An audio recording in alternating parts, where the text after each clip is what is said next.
You're watching South Asia Newsline, and here are the top stories we're tracking for you on Tuesday, the 31st of October.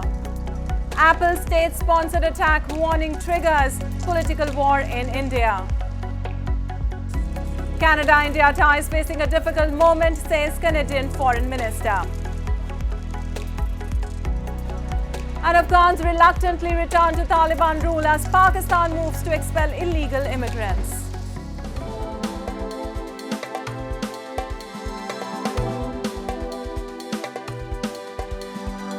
And now for all the details. A political controversy erupted on Tuesday after some opposition leaders in India alleged a state-sponsored hacking attack on their personal smartphones. Taking to X, AAP leader Raghav, who was among the lawmakers who received the warning email from smartphone manufacturer Apple, alleged that the snooping was part of the broader attack on opposition parties by PM Modi's government ahead of the general election.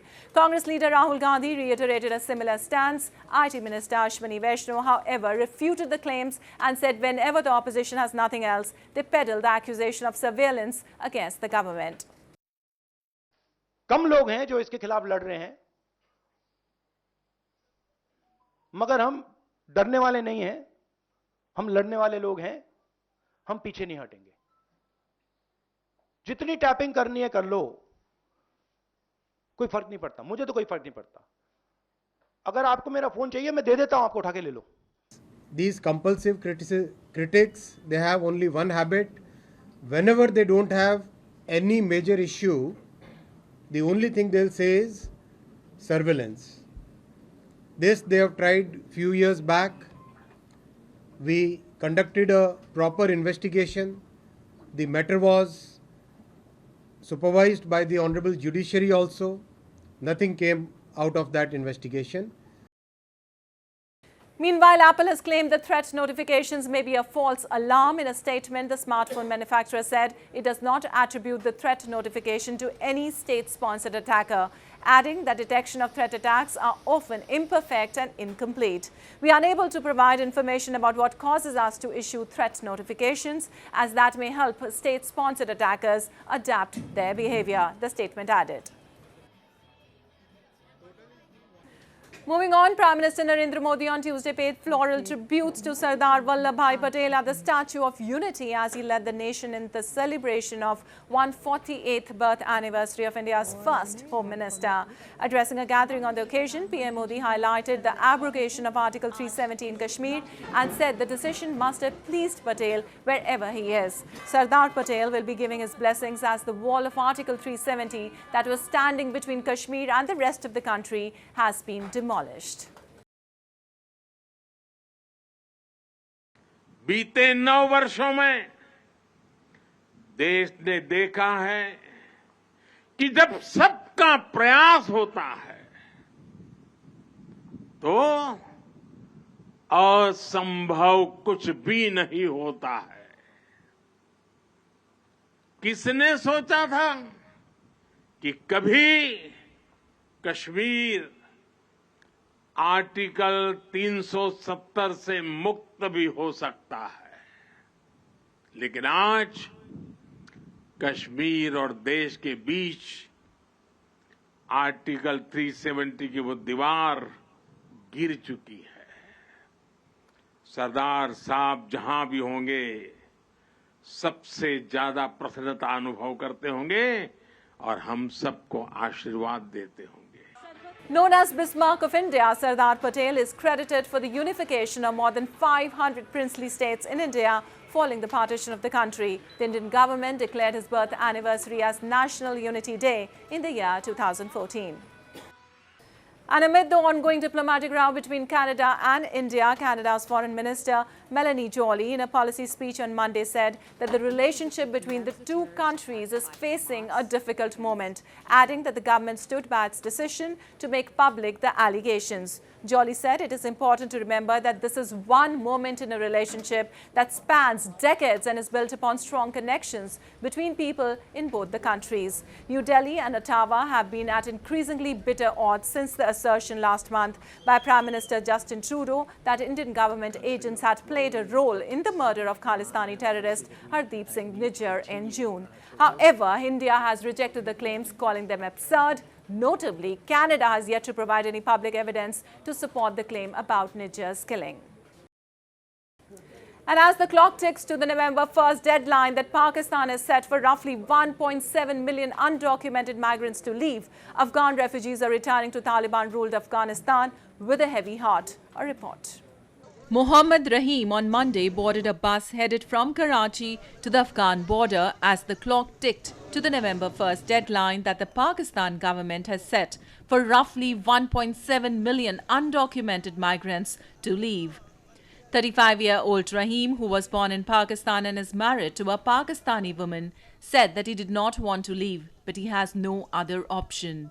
The Taliban government in neighboring Afghanistan said 60,000 Afghans have returned between September 23rd to October 22nd from Pakistan after it announced on October 4th that it would expel undocumented migrants. अगर हुकूमत नहीं बोलती है हम सारी ज़िंदगी नहीं जाते।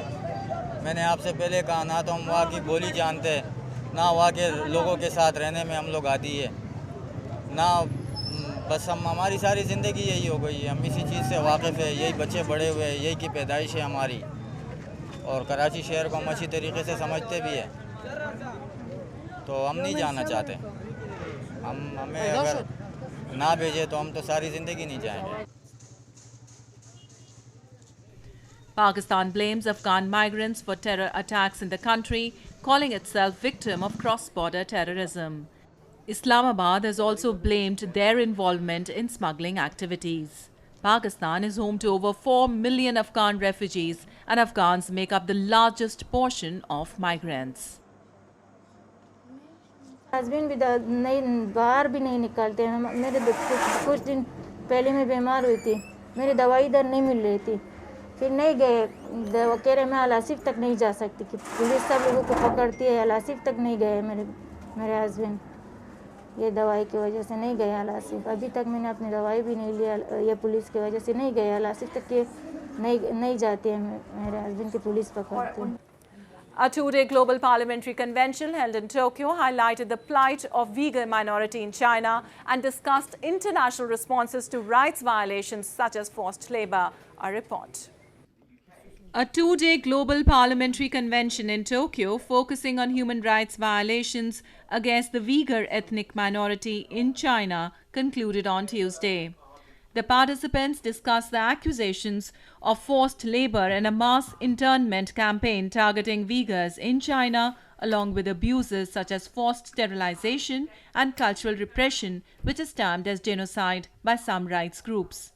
Yes, in my area of contemporary forms of slavery, I made a discovery last year that Uyghur people have been exploited in labor and otherwise. So I think the situation is quite grave, and I do call upon the government of China to protect and promote their human rights.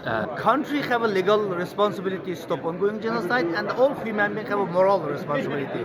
So we asking the people, at least, for example, is ordinary people can boycott and the Chinese protect, because today, for example, is cotton. 25% is cotton globally from Uyghur forced labor. You know, solar panel industry is more than 70 or 47% from the Uyghur forced labor. So that's why. The Uyghur community blames it as being subjected to forced political indoctrination and torture, and they have been prohibited from practicing their religion or speaking their language. China, however, denies the allegations.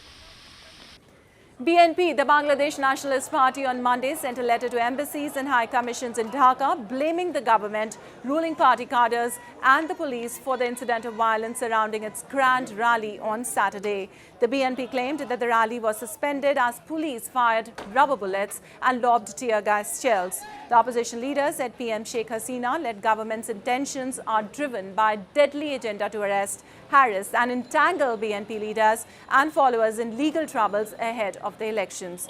PM Hasina has maintained a tight control since coming to power in 2009 and has been accused of authoritarianism and cracking down on free speech by Western governments. The opposition BNP has been demanding a free and fair election under a caretaker government, asking Hasina to relinquish power.